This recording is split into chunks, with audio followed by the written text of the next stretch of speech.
आदाब सर। आदाब भाई, आदाब भाई, आदाब आदाब।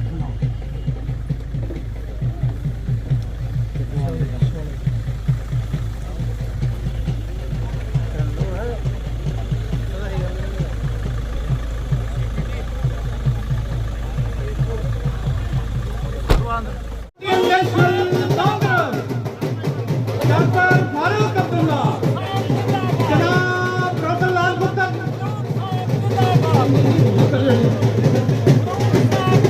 डॉक्टर उमर अब्दुल्ला साहब, जनाब Ratanlal ji, Indian national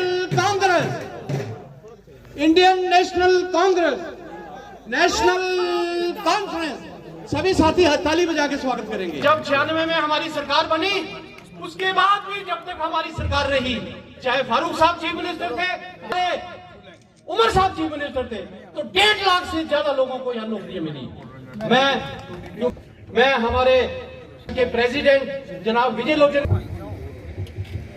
कायदेसाने chief minister, cabinet president जनाब रतनलाल गुप्ता साहब, आजाद जी, कांग्रेस के डिस्ट्रिक्ट प्रेसिडेंट, नेशनल कॉन्फ्रेंस के डिस्ट्रिक्ट प्रेसिडेंट जनाब अजीत बैठे हुए, नेशनल कॉन्फ्रेंस और कांग्रेस के जो कायदेसानी डॉक्टर फारूक अब्दुल्ला साहब, मैं जनाब का बड़ा आपका दिल की गहराइयों से शुक्रिया अदा करता हूं।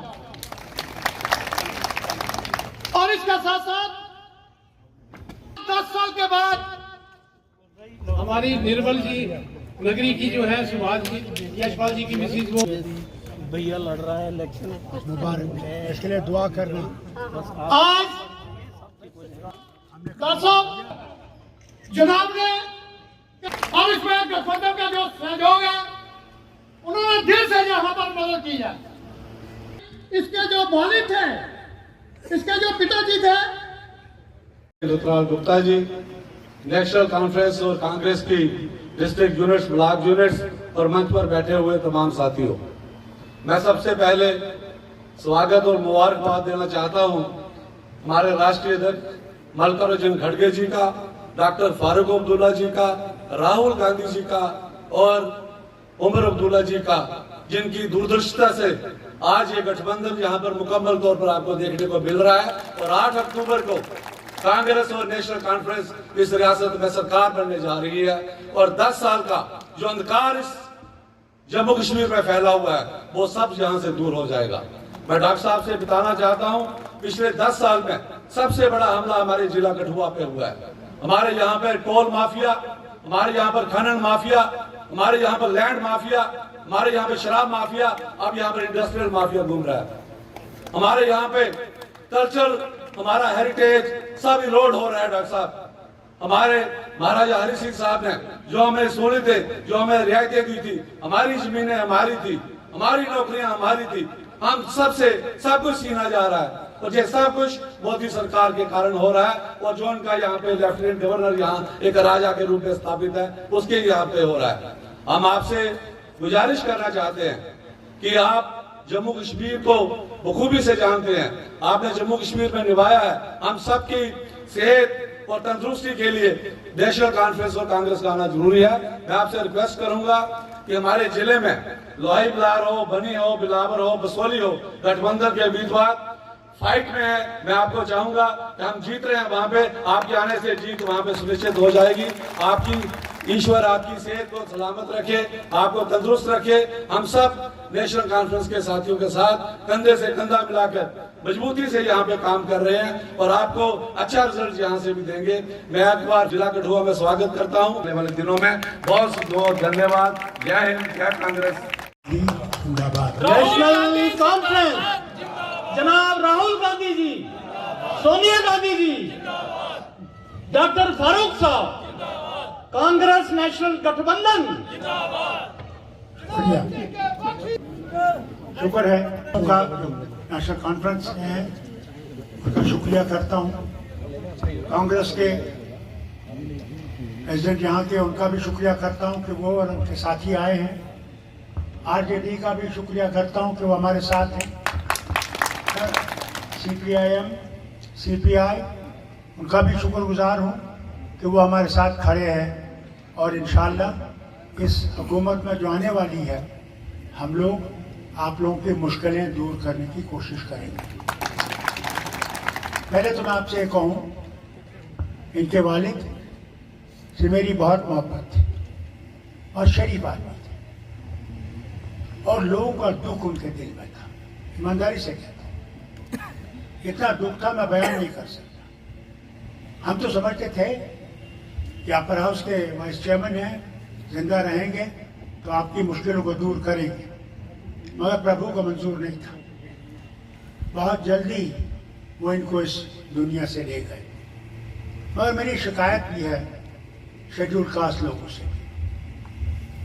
एक शिकायत ये है कि जिस जमात में आप रात को सोए थे, आप जमीन के मालिक नहीं थे, जमीन के मालिक कोई और थे। रात को सोए, सुबह को आप जमीन के मालिक हो गए। कोई आपके पैसा नहीं लेगा। पहली रियासत और दुनिया में पहली जगह अगर ऐसी चीज हुई, लैंड टू टिलर, वो जम्मू कश्मीर में हुई और वो सबको जमीन मिली जो जमीन में नहीं था। फिर ये भी मत भूलिए, उसके बाद कांग्रेस की हुकूमत ने भी हमारे साथ मिलकर ये जो बहुत गरीब थे, इनके पास रहने की जगह नहीं थी, इनको कमरे बना के दिए। ये भी आपको याद रखना चाहिए। और फिर इस रियासत में तालीम, एजुकेशन, तालीम के बगैर कुछ भी नहीं हो सकता। जब तक तालीम नहीं होगी आप कहीं नहीं पहुंच सकते। तो तालीम से क्या हुआ कि प्राइमरी क्लास से यूनिवर्सिटी तक आपकी तालीम मुफ्त है। आज क्या किया इन्होंने आपकी तालीम को 12वीं जमात तक सिर्फ मुफ्त रखा है। उसके बाद यूनिवर्सिटी में जब आप जाएंगे आपको फीस देनी पड़ेगी। कहाँ से गरीब आदमी देगा?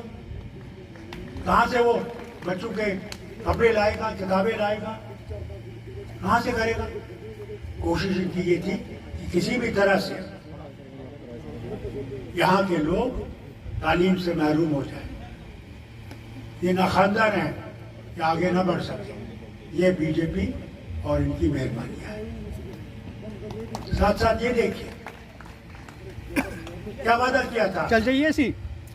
जब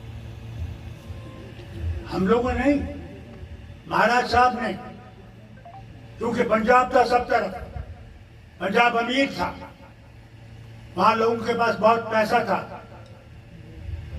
महाराज साहब को डर था, तालीम याफ्ता थे, उनको डर था कि मेरी डोगरी जबान खत्म हो जाएगी और मेरी डोगरी जबान नहीं रहेगी तो कुछ नहीं रहेगा। आपकी पहचान डोगरी जबान से, ये पूछेगा नहीं। डोगरी बोला करो। जब तक डोगरी नहीं बोलोगे तुम डोगरा नहीं हो सकते। इसलिए उन्होंने क्या किया, उन्हें कानून बनाया कि कोई भी यहां से बाहर से जमीन नहीं ले सकता। जो उनके थे, यहां कोई नौकरी नहीं कर सकता बाहर से। पहले नौकरी का हक यहाँ के इंसान का है, औरत का है, मर्द का है। तीसरी चीज क्या की, सबसे बड़ी चीज जो हमने की कि रियासत को एक रखा, लद्दाख से लेके कश्मीर और जम्मू को। इन मेहरबानों ने क्या किया, पहले तो हमारी पहचान मिटा दी। मैंने आज तक कभी नहीं सुना कि रियासत को यूटी बनाया जाए। जवाहरलाल से वक्त तक, आज तक मैंने सुना है यूटी को रियासत बनाते हुए, मगर हमसे बदला लेने के लिए इन्होंने इस रियासत को यूटी बनाया। कोई परवाह नहीं, हम जानते हैं इनका जनाजा निकलेगा, इंशाल्लाह निकलेगा, वो जरूर होगा। क्योंकि झूठ बोलते हैं, बहुत जबरदस्त झूठ बोलते। याद है कहा था 50,000 नौकरियां देंगे, क्या मुझे बताइए कितनी नौकरियां मिली आपको? हाथ उठाइए, कोई मिली? ये हाल है। फिर कहा ना आपसे, कहा हम आपको 15-15 लाख आपके बैंक में आएगा। मैं भी रोज इंतजार करूं, मैनेजर से पूछूं यार वो 15 लाख आ गए, वो भी दूं, कुछ नहीं आया ना 15 लाख या 15 पैसे। फिर क्या किया? फिर कहा 370 जिम्मेवार है आतंकवाद का। आज तो आतंकवाद 370 नहीं है, हुकूमत इनके वाइसरॉय चला रहे हैं, लेफ्टिनेंट गवर्नर। तो फिर आतंकवाद कैसे आया? कौन जिम्मेवार है? क्या 370 जिम्मेवार है? वो जो इन्होंने हमला किया शिवखोड़ी में उन यात्रियों पे, वो कौन थे और राज किसका था? और हम पे इल्जाम लगाते हैं। मुझे बताया ना ये,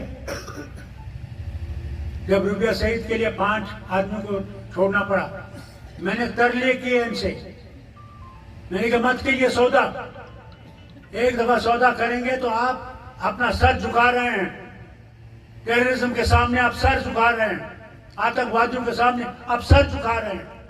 नहीं माना।